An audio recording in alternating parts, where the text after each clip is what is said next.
The functions that we add to our calculator are found under the Info drop-down menu, Immediate Mode, CAS Variables. Here we will click on Finite Math. The free and light do not have finance options, so what we have done is add these four functions to our calculator. Shown over here in our calculator is the simple interest formula and the compound interest formula, which we have already added. We will now add the last two. Double click on loan, shift click, right click, copy, go over to our calculator, Control V, press enter. Do the same process for IRA. Double click, IRA, shift click,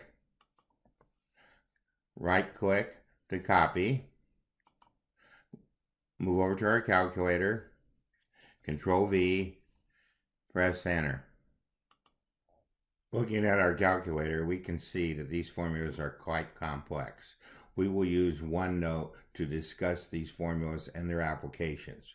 One last thing, let's press the var command, the CAS button, hit the program button, and we see that we have compound interest, IRA, loan, and simple interest all added to our calculator. In this lesson, we look at the continuous compounding of interest. We have cleared our calculator and entered the following values calculated from f1 of x. If we look at the SYMB key, we see that we have 1 plus 1 over x raised to the x power. If we're looking at this chart over here, we're trying to come up with the values for our chart from Onenote. So let's go back to the CAS window and look at these values. To help with this explanation, we created this subpage. We need to look at the difference between pressing enter and shift enter. In these entries up here, the first entry we pressed enter. All the rest of the entries we pressed shift enter.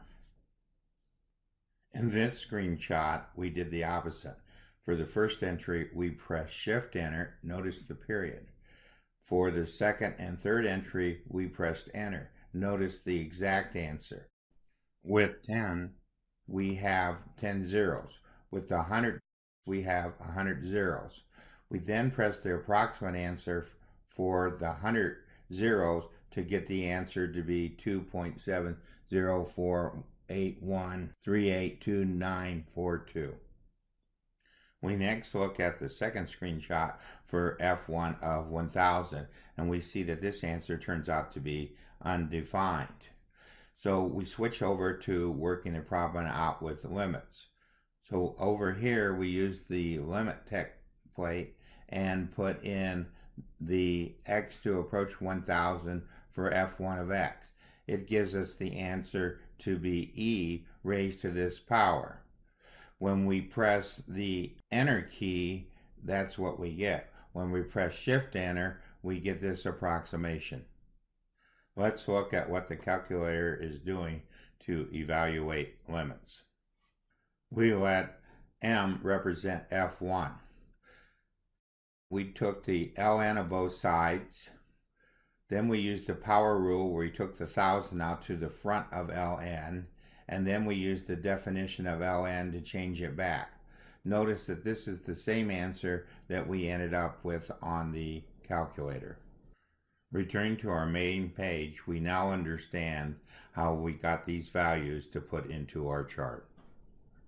Physically, we highlighted the value, pressed copy, and then went over to our chart cell and pasted it in. Let's do the last calculation one more time. So escape to clear this entry out, highlight this entry, copy it down, and press enter. Notice that we came out with the value e. So over here, we write that the limit of 1 plus 1 over n to the nth power is equal to e, or is equal to approximately 2.71828. we look at the formula for continuous compounding. This contains the letter E. We go over to our calculator and clear the history area. Shift Escape. We go over to the OneNote area, highlight the formula for the continuous compounding of interest, and copy it. Go over to our calculator, Control V, and press Enter. And now we have added it to our calculator. To double check that we have added it, we press the var key, press 2 for program. We see that we now have the continuous interest formula plus all the other formulas that we had before. So we'll again escape out of these menus. We clear our calculator and call up the following functions. So we hit our var command and we hit our program, and we use the compound interest and the continuous interest commands. With these commands, we come up with the values for our chart, and we work the problem forward and backwards with the last two entries. This concludes our lesson on continuous compounding of interest.